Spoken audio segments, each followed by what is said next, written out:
এর কারণে আওলাদে যখন কইব রে দয়াল আমার ছেলে আমার বাবা আমার মা আমার যেভাবে ফালিস না ফুসিস না রে দয়াল ওইভাবে তুমি কবর খানোর মধ্যে মায়া খানো করিলাও আমার আল্লাহ লগে লগে তোমার কবরের জান্নাতের বাগানে বানাইয়া দেব সুবহানাল্লাহ। এর কারণে আপনার আমার দুনিয়ার জমিনের মধ্যে দিনের ইলম শিক্ষা আমরা আওলাদ হলে দেওয়াই মুশারফ ইনশাআল্লাহ। দিনের ইলম যদি শিক্ষা তোমার আওলাদের মধ্যে থাকে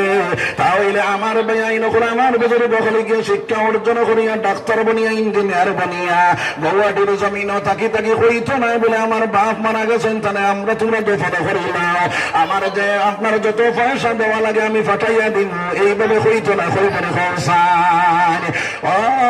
মুসলমান মেডিকেলের মধ্যে গেলে দেখা যায় আপনার ডক্টর মসরুর আহমদের নাম আল্লাহর বন্দারে আল্লাহর বন্দা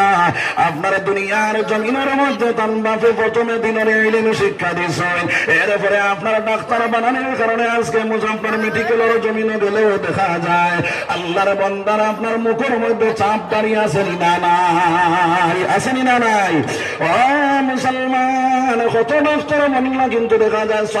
সফা করিয়া চলাফেরা করে আল্লাহর বন্দার ভিতরে দিন থাকার কারণে দিনের উপরে চলার চেষ্টা করতে রাখো না সুবহানাল্লাহ।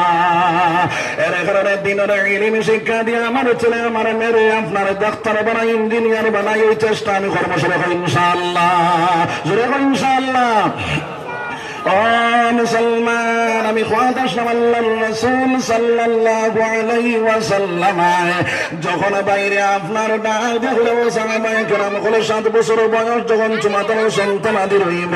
ওই সময় এখানে তুমি দেন নামাজের শিক্ষা দাও আমার ভাই নকল আমার বুজুর্গ যখন আমরা দুনিয়ার জমিনের মধ্যে আমরা 7 বছর হলো তরবার লগে লগে আমরা তার নামাজের শিক্ষা দিতাম এখন কিভাবে দিতাম রে ভাই ওই ছেলে ওই মেয়ের যদি লুবো ফেলাই দেও লালস ফেলাই নামাজ পড়িব না পড়তো না রে ভাই পড়বনি না পড়তো না পড়বো একটা হরতালে যদি বলে বাবারে তোরে 5 টাকা দিব দোকান থেকে একটা সামান লইয়া গিয়ে যাইব না যাইছো না যাইব আর যদি এমনি বলে তার একটা সামান লইয়া গিয়ে তোরা হরিয়া গিয়ে কিতা হইব পারতাম না। ও মুসলমান এইভাবে যদি আপনি আপনার ছেলের যদি লুবো ফালাও আপনার মেয়ের যদি লুবো ফালাই দেও তাহলে নামাজ শিক্ষা করার মধ্যে